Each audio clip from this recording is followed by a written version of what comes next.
imagining that Europeans have been to NATO. In leaving markets overly open, Macron highlighted that while the United States and China actively protect their industries and investments, the European Union remains the only major market without adequate safeguards. He criticized restricted access to the Chinese market and urged for a fairer global playing field. His call underscored the need for Europe to enter its companies and markets more effectively to ensure long-term competitiveness and economic resilience. Europe clearly has to fix its key issues: the lack of growth, the lack of GDP per capita growth, and the three pillars of our strategy in order to deliver more sovereignty, more efficiency, and more growth would be based on protection, simplification, and investment.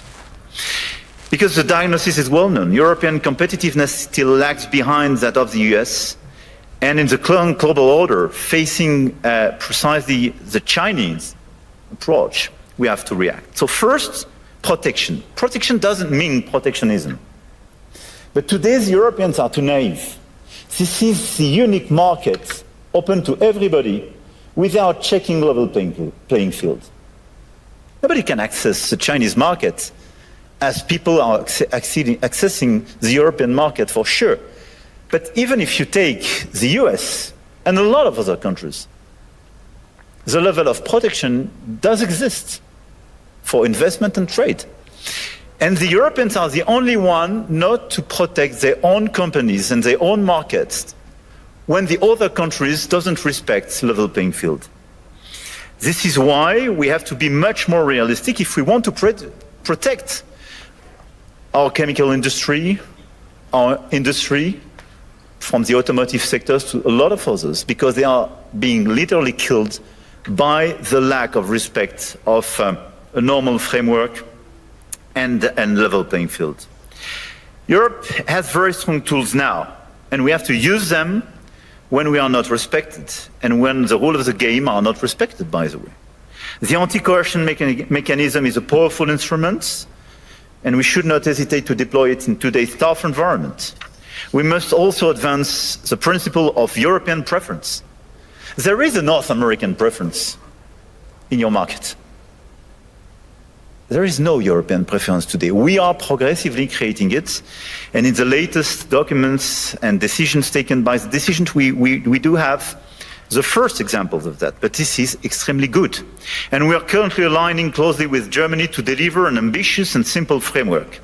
And this is a decisive project, and I count on the European Commission to present a proposal as well by early 2026 with the highest possible level of ambition in order to deliver, I would say, across the different sectors, the principle of European preference. This is a necessity. We must act on imports as well regarding this protection issue. And in the context of escalating trade tensions and Asian overcapacities, Europe must strengthen its trade defense instruments, including mirror measures to enforce regulatory standards, and we must improve the quality and added value of foreign direct investments, targeting projects with strong export potential. And this is core for the rebalancing with China.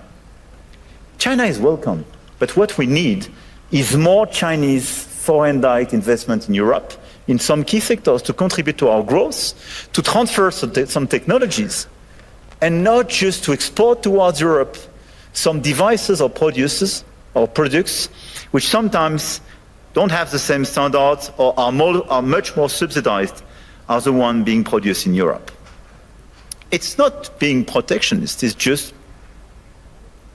restoring this level playing field and protecting our industry. So from safeguard clauses to mirror clauses to European preferences and incentives for more FDIs, this strategy is absolutely key. And in parallel, protecting our economies will also require a resilient